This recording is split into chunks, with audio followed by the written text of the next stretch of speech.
Sigurado daw na maguguluhan na naman itong mga DDS kung anong narrative ang kanilang ipaglalaban. Sabi nung isa, lumalabas na hindi house ang problema, hindi ang kamara, hindi ang lower house, kundi ang problema daw ay ang Senate block at yun ay yung mga DDS minority block. Tama ba? Anyway, sila daw talaga ang totoong may problema. O eto, mas kapanipaniwala daw ngayon ang mga sinasabi na itong si Saldico.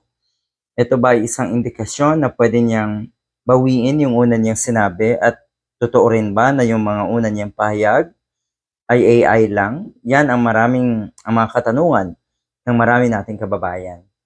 Ang sinasabi kasi, eto daw na si Escudero talaga ang pinakasala rin for slashing billions of pesos from key social services items under the 2025 GAB, including major reductions in the annual budgets of the Department of Education, the Philippine Health Insurance Corporation or PhilHealth, at syempre yung Department of Agriculture.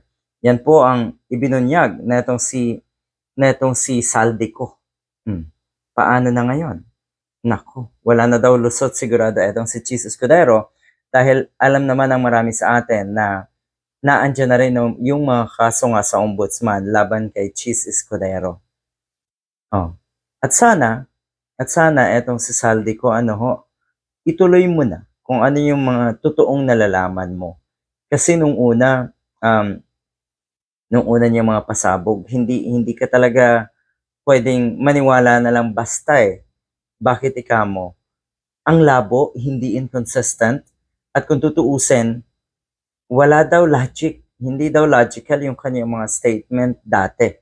At ngayon, mukhang mas kapanipaniwala talaga itong pagdawit niya nga. At ang sinasabi nga nito, ang Kongreso ang napagbintangan. Pero ang totoo daw niyan, itong si Escudero ang nagpilit sa mga pagbabawas na yan.